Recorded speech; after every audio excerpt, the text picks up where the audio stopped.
მეტროსადგური ვარკეთილის რეაბილიტაციის თარიღმა კიდევ ერთხელ გადაიწია 17 ნოემბერს იყო დაანონსებული მეტროსადგური ვარკეთილის რეაბილიტაციის დასრულება, თუმცა დოკუმენტებით ირკვევა, რომ 2025 წლის 30 დეკემბრამდე იქნება სამუშაო გადაწეული, როგორც კახი კალაძის თქმით, აგვისტოში მან განაცხადა, რომ აღნიშნული სამუშაოები უნდა დასრულებულიყო ნოემბერში, თუმცა როგორც ჩანს, სამუშაოების ვადა გაიწელა. ასევე ადგილობრივები ამბობენ, როგორც ვარკეთილის მეტროს მდგომარეობით დგინდება, სამუშაოები ჯერ დასრულებული არ არის და მისი გაწევრის შესაბამისად გაიწელა თარიღიც და გადაიწია 30 დეკემბრამდე. აღნიშნული სამუშაოები და ზოგადად მეტროსადგური ვარკეთილის რეაბილიტაცია თითქმის 2016 წლიდან მიმდინარეობს. 2018 წელს ჩამოინგრა ჭერი და დაშავდა 14 ადამიანი. მას შემდეგ მიმდინარეობს უკვე რეაბილიტაცია. აგვისტოში მეტროსადგური ვარკეთილი 45 დღით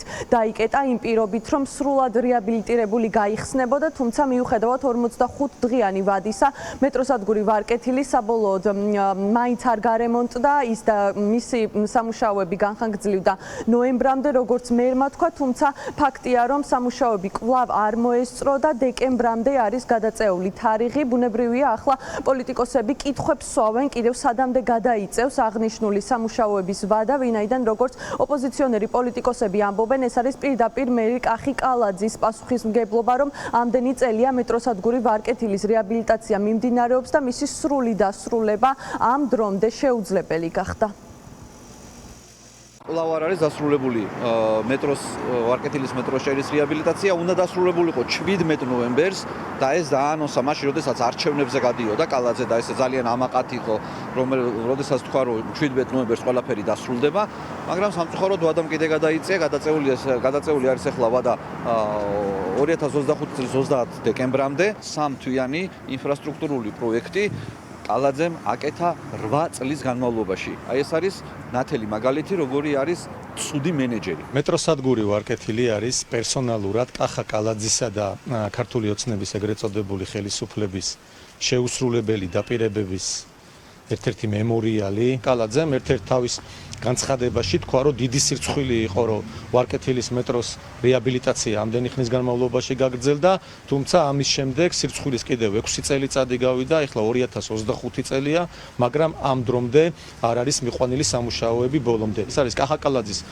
პირადი პასუხისმგებლობა, მიზეზი არის კორუფცია, მიზეზი არის არაკომპეტენტურობა და საკუთარი მოსახლეობის მიმართ არაანგარი შვალდებულობა. კახა კალაძე არის ის მერი, რომელიც თბილისის მერების ისტორიაში, ასე ვთქვათ, შევა მერი, რომელმაც უბრალოდ ვერ დაასრულა ვარკეთილის მეტრო და ამ დროს ახლა ეს არის მერი, რომელიც ველაპარაკება რაღაც ახალ გრანდიოზულ პროექტებზე, რომელიც თქმა უნდა დარჩება კვლავ ისე შეუსრულებელ პროექტებად, როგორც აქამდე არაერთი პროექტი დარჩენილა, ასე რომ ეს ვარკეთილის მეტრო არის კახა კალაძის მერობის როგორც კორუმპირებულობის, ასევე არაეფექტურობის, არაეფექტიანობის, არაკვალიფიციურობის, არაკეთილსინდისიერების და უპასუხისმგებლობის კაფიო და თვალსაჩინო მაგალითი. ოპოზიციონერები ამბობენ, რომ ეს არის ქართული ოცნების სახე ყველა იმ გაცემული დაპირებებისა, რომლებსაც ისინი ამდენი წლის განმავლობაში გაცემდნენ, ვინაიდან როგორც ვარკეთილის მეტროს რეაბილიტაცია ვერ დასრულდა რამდენიმე წლის განმავლობაში, ისეთი დაუსრულებელი და აუსრულებელი არის ქართული ოცნების დანარჩენი დაპირებებიც, მიუხედავად იმისა, რომ ვარკეთილის მეტროს რეაბილიტაციისთვის უკვე ათეულობით მილიონი არის დახარჯული. ფაქტია, რომ ვარკეთილის მეტროს რეაბილიტაცია ამ დრომდე არ არის დასრულებული და ოპოზიციონერ პოლიტიკოსებს უჩნდებათ კითხვა, თუ როდის შეძლებს კახი კალაძე მეტროსადგური ვარკეთილის საბოლოო რეაბილიტაციის დასრულებას. პირდაპირ ეთერში თეკლა დონაძე საუბრობდა.